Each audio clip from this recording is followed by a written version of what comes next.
Mission taking root in parts of the country. The Great Southeast Pollinator Census returns this month, and it's not just about counting bees. Let's bring in the University of Georgia Extension Office agent here, Becky Griffin. Welcome to the show. Hey, thank you for having me, Chesley. Oh man, glad you're here to explain all this. First, what is the overall purpose of this count?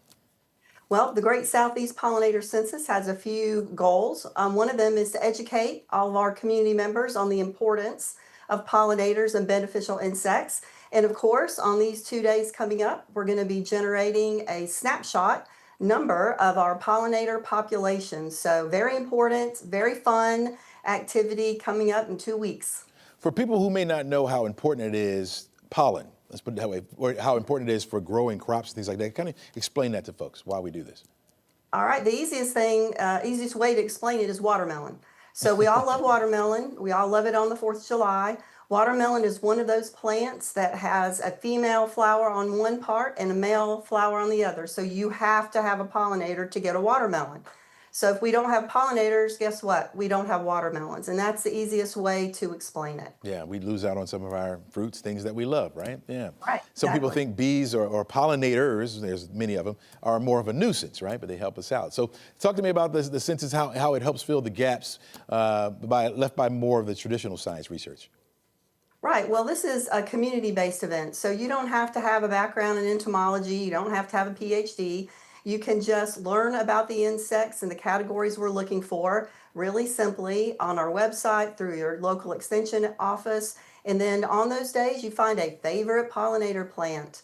And that's just a plant that shows some insect activity. And for 15 minutes, you count the insects that land on that plant and you upload those counts to the University of Georgia website. And we get that data all cleaned up and researchers are able to use it, policymakers are able to use it, as well as growers and even educators. This is a big event for schools as well. Yeah, seems simple enough for me to even get involved, but is there some training that goes along with it? Well, if you head to the website, you will find everything you need to know, including videos, counting guides, lots of photos.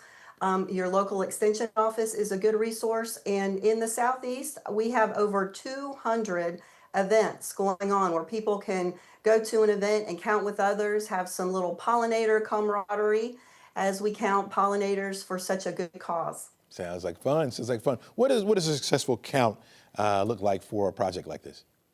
A successful count just means that somebody is passionate and willing to sit there and for 15 minutes give it their best shot. Yeah. And uploading those counts means we've had a successful count. So even if you don't see anything or your numbers are low, that's still important data that we would love to see. What kind of numbers are we looking for? What kind of numbers are you looking for?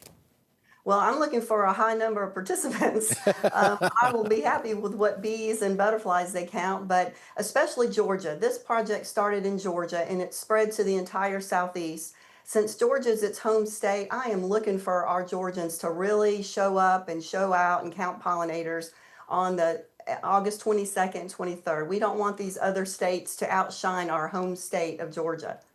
All right, and so people can get involved just by going to your website, right? That's how they sign up?